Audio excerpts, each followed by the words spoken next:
back. Christopher Pollard here with Studio 713, and today I'm going to show you guys 5 different ways to light your model or your subject using only one light. Today we have a professional model with us, Ms. Santiago Dangerous, and she's going to help us capture those images so you can see great examples of what to do when you're using not only natural light but studio lighting.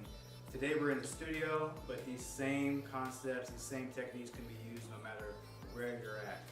Okay, so I'm going to show you guys lighting style number 1. Alright, I'm using my 80D Canon camera and a 28-70 lens, just a regular kit lens, nothing special. You don't need the most expensive cameras or lenses to capture great quality images. The lighting that we're using is about a 40-inch softbox on the PL400 flash system. Again, nothing too special, but I'm going to show you guys you don't need the most expensive gear or lots of money invested into your studio equipment in order to get great quality photos. So the first lighting setup we're going to go with is called split lighting. And basically what that is, we're just going to light Santiago here just from one side, and we're going to show you guys exactly what that image looks like.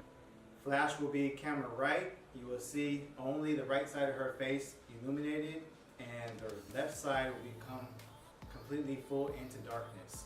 So let me show you guys how that looks.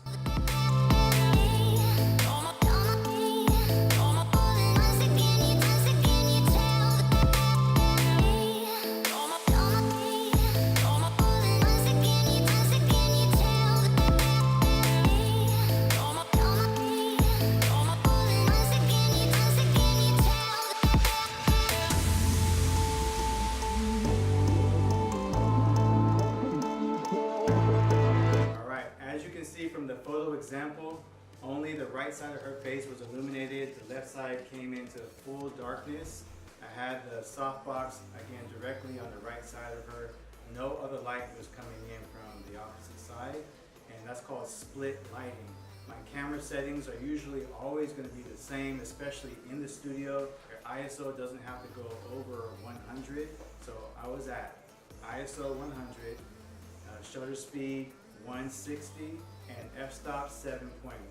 Now depending on the ratio of how close your light is to your subject, those settings may need to change. But for the image examples that I showed you today, those were my settings, and it probably will stay consistent throughout all of these lighting styles. Lighting style number 2, I'm going to show you guys what's called loop lighting, which is almost the same as split, but we're going to move the light just maybe about 45 degrees diagonally from Santiago, and you'll start to see more and more of the left side of her face becoming illuminated, but not completely.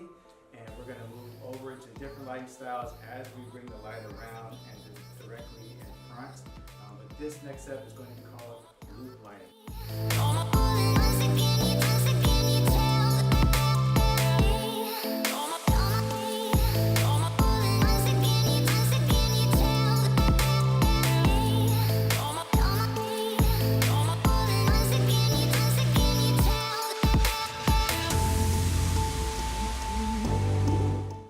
So there you see loop lighting is very similar to Rembrandt. The main biggest difference is that shadow between the nose and the cheek area is not all the way closed. As in Rembrandt, where you're seeing that full triangle just below the eye, loop lighting, you're starting to see that shadow just slightly creep over into the left side of her face, and that's going to be the biggest difference. It's really just a personal preference choice, but I'm showing you guys you still only need one light to capture these several different looks depending on the style and mood that you are going for. Lighting style number 3, one of my personal favorites, is called Rembrandt lighting. You will see this all over the place in magazines and on book covers. It's all over Instagram, I'm sure. Again, only using one light, and we curve that light around not only to that 45-degree angle, but also pointing down at our subject, so that now the left side of her face becomes a little bit more illuminated, but you'll start to see a triangle just underneath that left eye. I'm going to show you guys a great example of this, and you only need one light. It's why it's one of my favorites, and it looks very flattering, especially on women, and really able to capture the eyes as well. So one of the bonus tips that I have here is you always want to have a catch light in the eyes of your model so you can kind of bring more life and more emotion to your portraits. So again, here is Rembrandt lighting.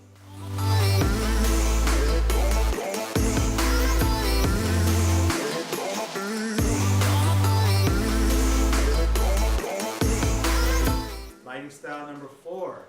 Alright, so now we're going to move into butterfly lighting. And the reason why we call that butterfly lighting, the light, much similar to the one we have here for the video, is kind of just directly overhead, and you start to see that shadow change places from moving to the left side of the face to just underneath the nose, to where it's very similar to how a butterfly's wings are shaped, and that shadow just above the lip, again right below the nose.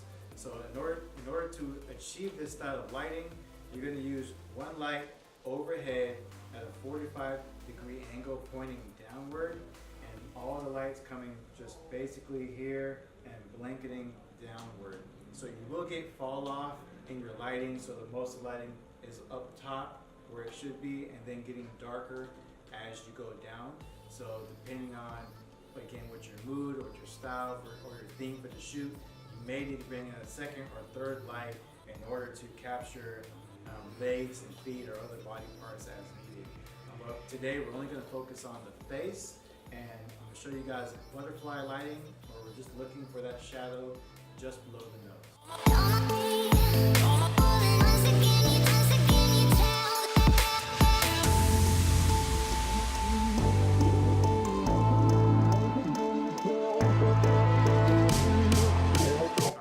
Lighting style number 5. This will be the final tip for the video, and we're going to jump right into what I call broad lighting. So as you've seen, most of the lighting styles, you see some type of shadow being created, whether it's to one side of the face, just above. A lot of it being created just by the shadows around the nose and the eyes. But here in this lighting style, you'll typically see something like a pop-up flash camera, something that's more point and shoot, because it's going to be very direct and in front of the model's face, and you'll see no shadows going across anywhere on the nose, eyes, or lips, and maybe just below the chin, since it's blocking lighting from the neck. But it's very direct and broad.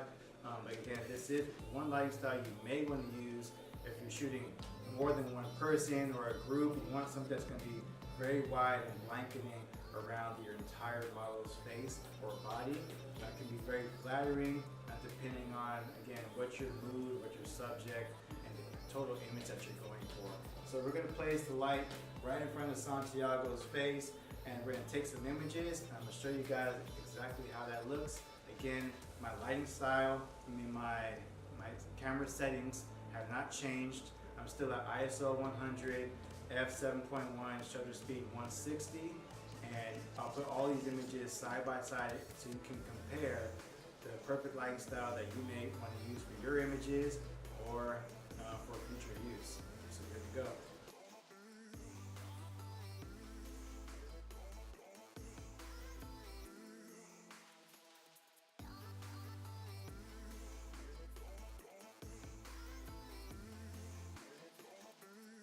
Alright, so we just used one light to do 5 different lighting styles with Miss Santiago Dangerous. Thank you for your time.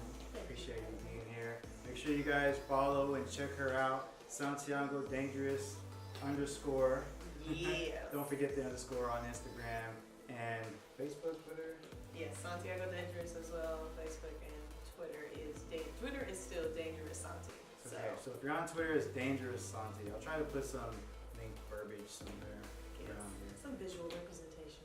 Alright, so we're going to be starting up our photogenics photography workshops live and in person.